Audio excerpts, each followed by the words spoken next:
Welcome to Out with Dan, the podcast that spotlights and examines the voices of LGBTQ+ authors, characters, and our allies. Together, we lift our voices and we tell our stories. I'm Dan White. Join me as I chat with this week's author.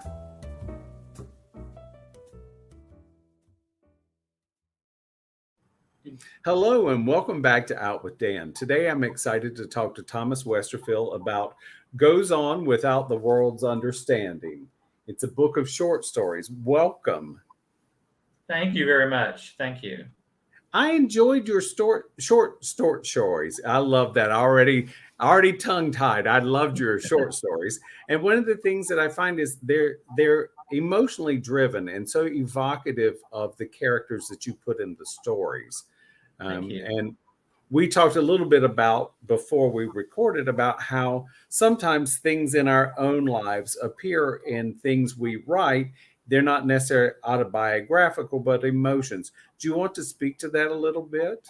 Yes, thank you very much. I think it's very easy. Of course, in stories, we sometimes, not all the time, but we sometimes use some part of our lives or some parts of other people's lives. Sure.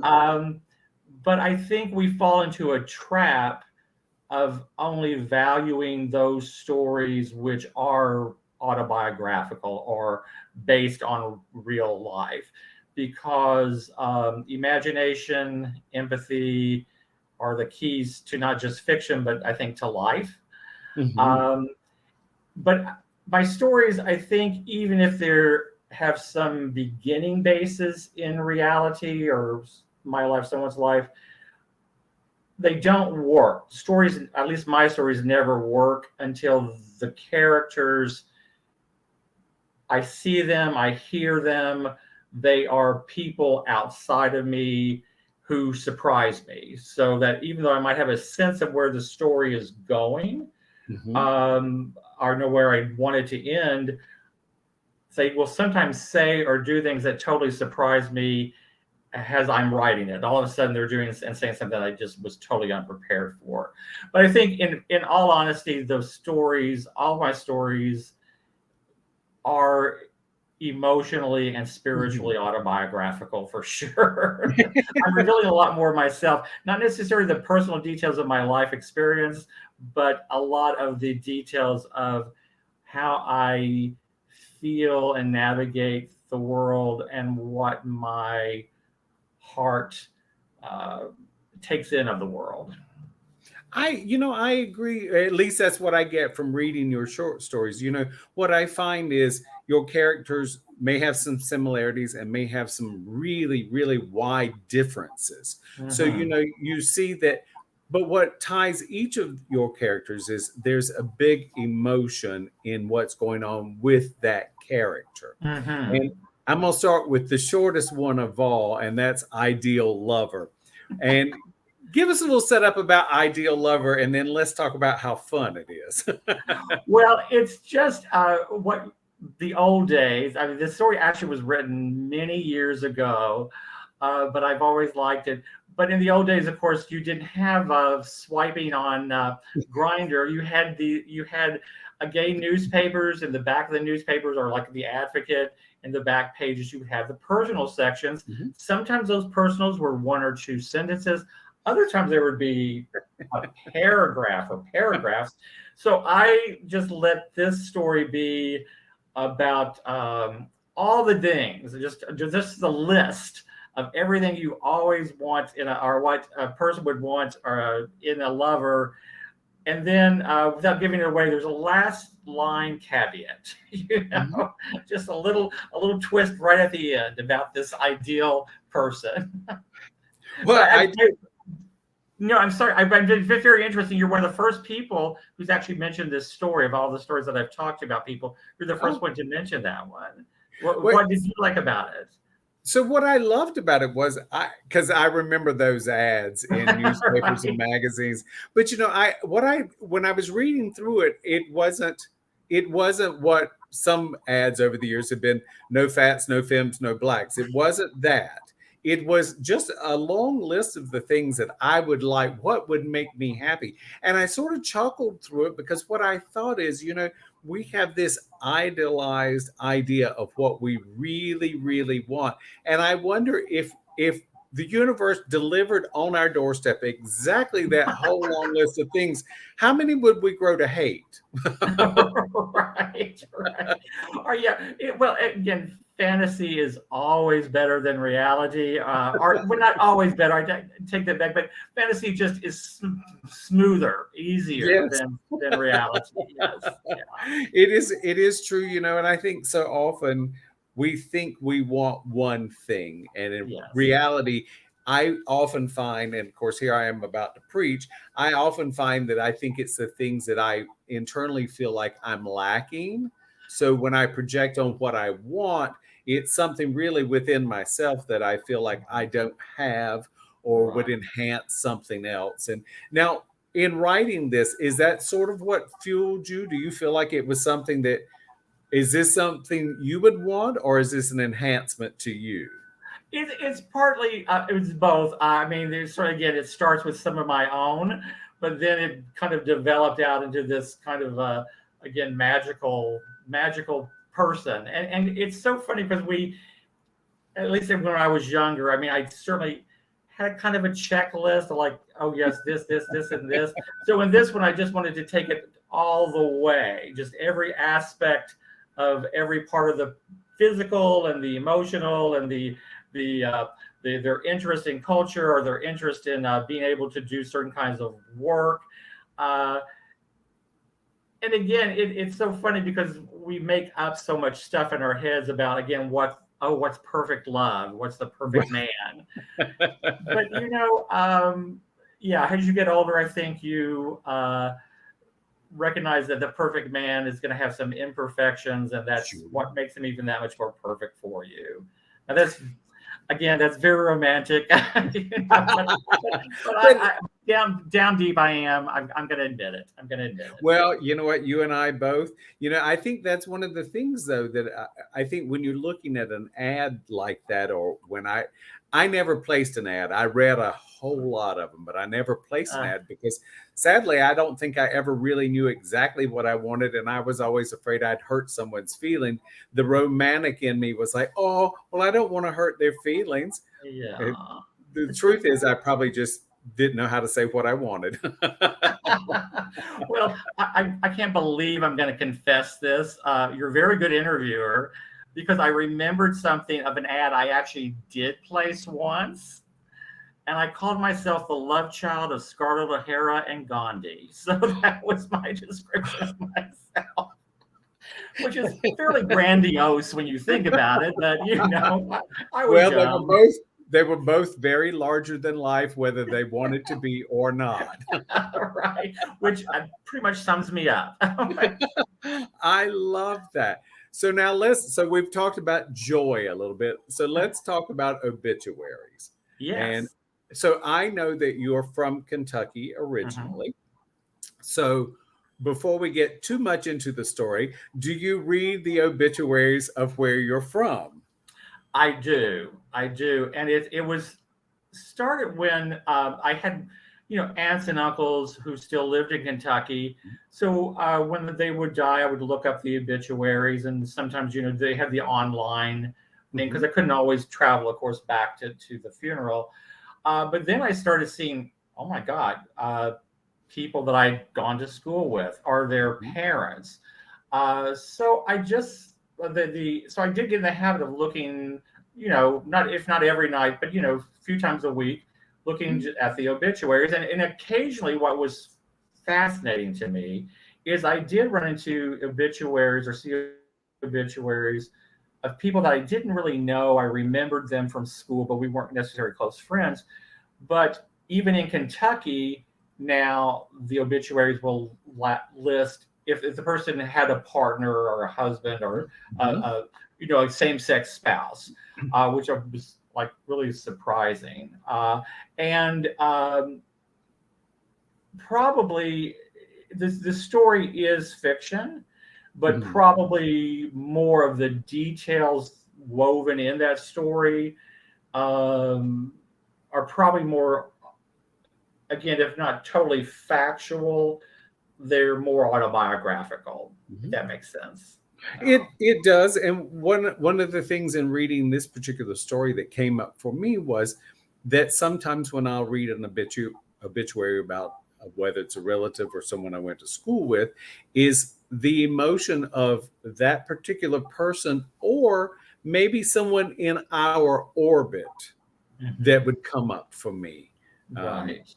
And I will say that while I was reading your writing, this was a bit of biography of me in the Oh, fact that a couple of people that I went to school with who were particularly horrible bullies have yes. passed on, Yes. or I've come face to face with them later, and I was really captured by the emotion in this piece. Yes. Well, this was is for me something I keep getting surprised by, and I'm trying to, and I think I'm finally starting to accept because we've, I mean, not necessarily all of us, but a lot of us have gone through therapy and worked through all the issues, and especially at my age, it's like, oh dear God, it's boring me now, so. But Right? it is surprising some of these true traumas, some of Mhm. these genuine um, moments that we haven't thought about for a long time or revisited for a long time. It's amazing how they can just suddenly just come back as if they were happening that day. And Yes. certainly, I think when we see someone who has died or read of someone who's died, that certainly is a powerful trigger. My younger brother died, got over 45 years ago, Oh, wow. and sometimes it almost feels like a dream, like Mhm, mhm. or something very long ago. But then once in a while, ever occasionally, I think of him, not just in a sad way, but in just a Mhm. funny story way, and we're back, or I'm back. We're together with him. So I think that's we can't. It's yes, we have to move on from the past, but the past never leaves us, and it shouldn't. It shouldn't. Totally agree with you, Thomas, because I think that's how we got to where we are today. I mean, whatever all that past was, good, bad, or indifferent, is part of what got us to where we are today and how we Right. deal with life. I I know that I remember seeing in an obituary at one point someone had passed away, and I thought, well, of course, I had to make it all about me. I thought, Of well, course.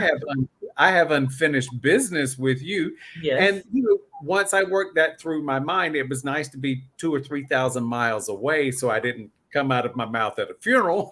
Right. But it is funny Exactly. how something that has been impactful, positively or negatively, we can recall it with such a vivid imagination and can feel that emotion. Right. Right. And again, yeah, I think it's important to honor that. Uh, Again, age and some degree of wisdom has led me to, okay, don't wallow in it, don't stay there in it. But again, it's there, and I think it's there for some particular reason, which I'm not sure what is.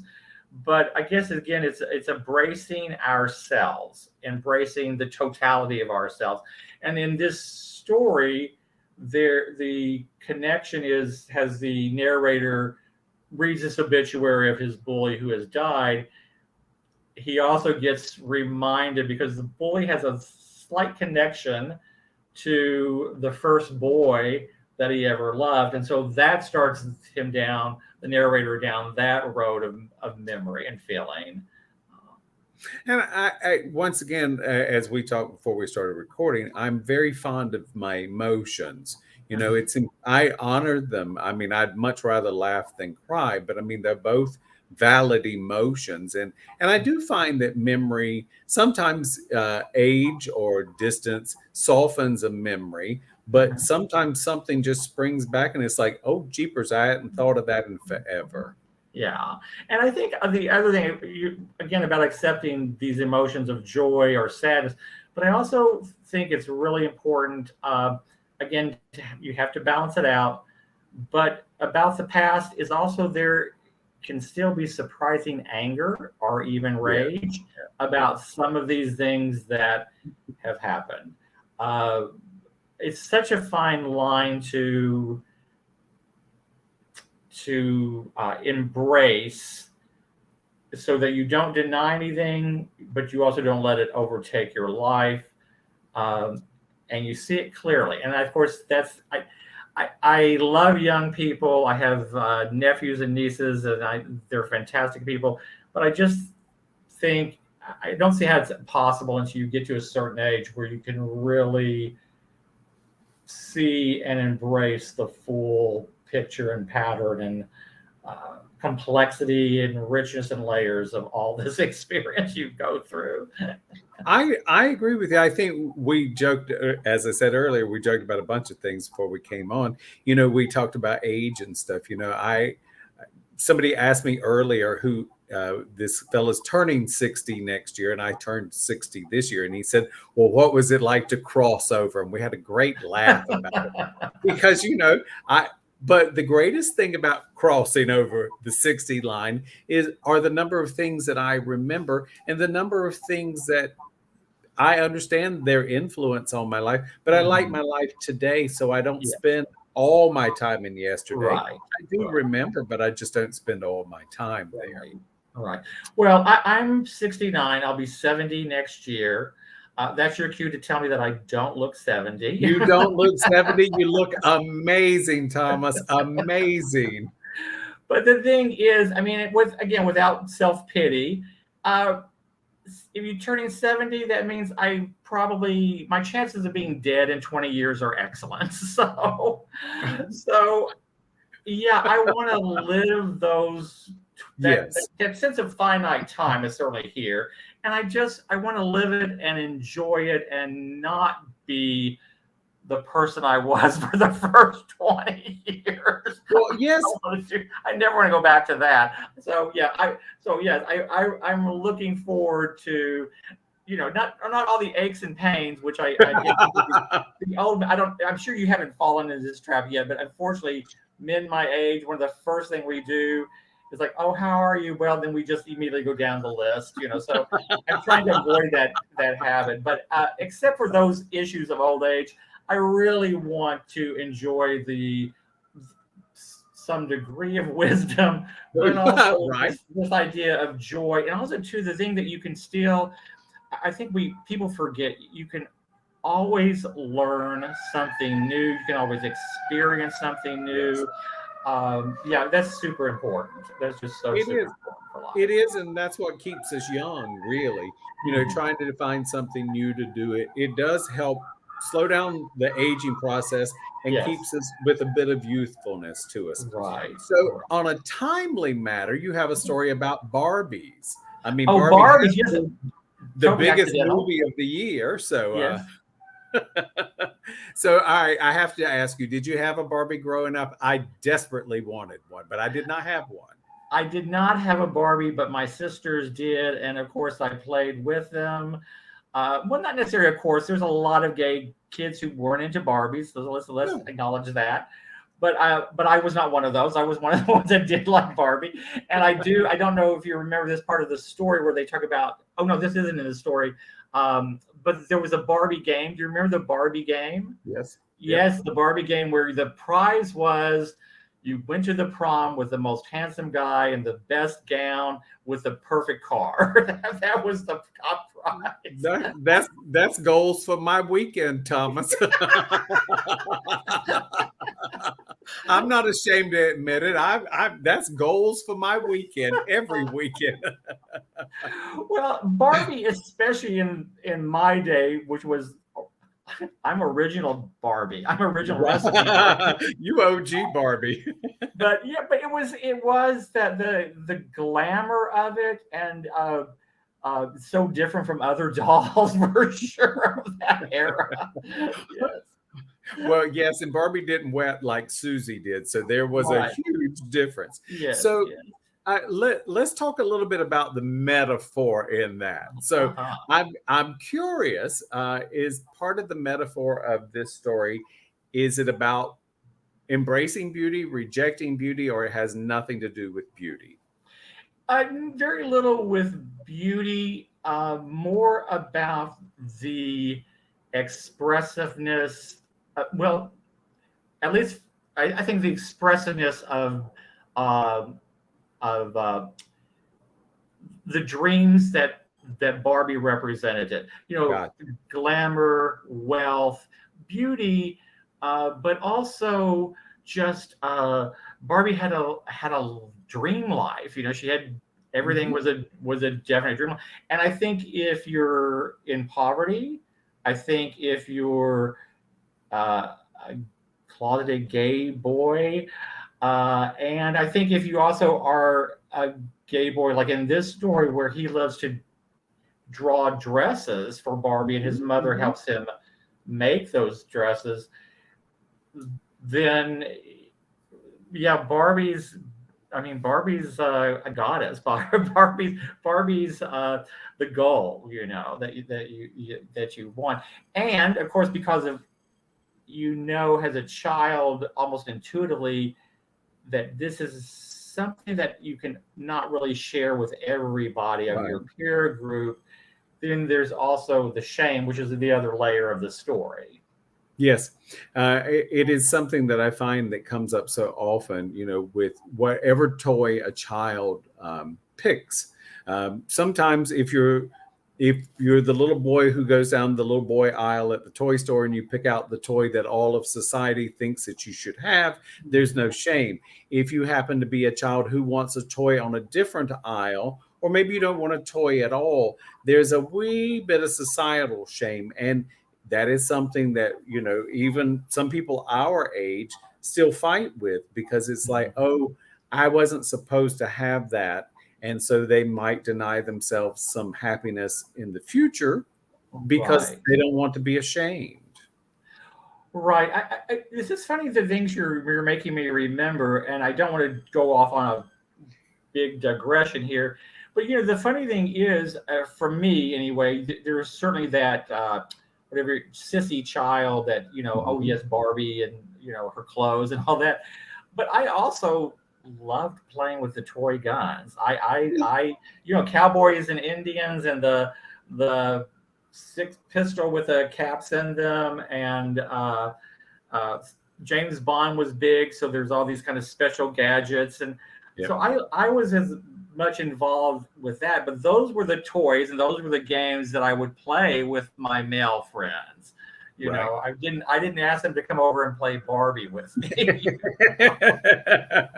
Maybe doctor at a little later age, but not just yet.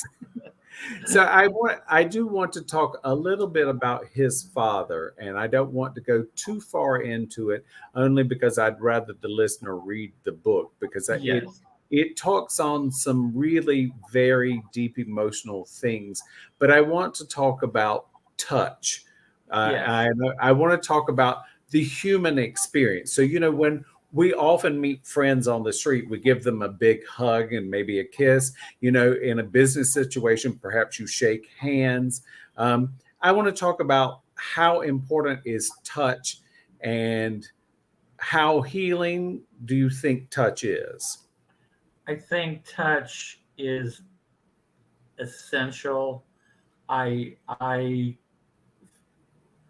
we are touch starved because we Yes. And I'm all for erotic touch, believe me. It's just that we have a sense of and fear of that somehow touch will become sexual or will become erotic, or that dynamic may be in there. Touch is sensual, and we need to be honest about touch is sensual, but touch isn't necessarily erotic or sexual. I think for males, and especially between father and sons, I don't know. I think it's changed a little bit culturally with the current generations, where I do see more physical affection. But it's not necessarily the norm. It's not necessarily this thing you see all the time, or just comes very natural. But I also think, in my experience, and I'm not sure what yours might be, but I know that I've done therapy, talk therapy. There's some value to that. Actually, for me though, body work, conscious, intentional body work with trained people who know that the body holds emotions, memory, physical memory, both trauma and joy, and knowing how to work the body and manipulate the body and massage the body and bring that touch helps kind of release and unlock some of those holds. And sometimes all of us, we just need that embrace. We just need that embrace. And my experience, without going into too much detail, I used to do massage, and I'm not saying this as a joke, although I guess you could turn it into one, but I think a lot of men, gay and straight, father hunger, that need, not say we're daddy, but just that need for affirmation by another male, especially an older male. It's a true thing. It's a genuine hunger, a genuine need. And yes, I very much believe in touch has necessary and certainly has healing. It definitely heals. Well, from reading the story, I really believe that's where you would go with it. And I'm glad you did, because I feel the exact same way. If you need validation, Thomas, I don't think you do. I always need validation. I'm going to be totally honest about this. External validation for me is better than internal validation. I know we're not supposed to say that. I take it. Okay. I totally agree with you. And I think for me, I think reading this story, that was one of the things that came up for me. It's at a certain point in life, I think from childhood to adulthood, there is definitely a chasm that appears with the majority of humans on the face of this earth. With our friends, we may embrace and be very affectionate, but especially in a time where someone has had some kind of trauma or a loss in their life, that simple act of touching, and you don't have to talk, just simply be there. Right. That is so cathartic. And I don't think it's easy for most humans once we get to adulthood to do that. But I think we have to sort of look for it. If we need it, we have to look for it, because it will certainly make our lives better, and it will enrich the person you ask to help you. Right. I think a couple of things. I think silent intimacy that is not about talking, and intimacy that has touch, but doesn't have, like, again, a lot of activity. It's just being held in touch. I think that's this culture does not in any way encourage silent intimacy. I think the other thing too is we're talking about the importance of touch, of course, for ourselves, but in this story too, that touch also means something for the father in the story, for the adult in the story. That is not just what the son needs, it's also something the father needs. And I think or at least I certainly forget, again, like most of us, I can get a tad self-absorbed at time with the the endlessly fascinating subject of me. But absolutely. But I think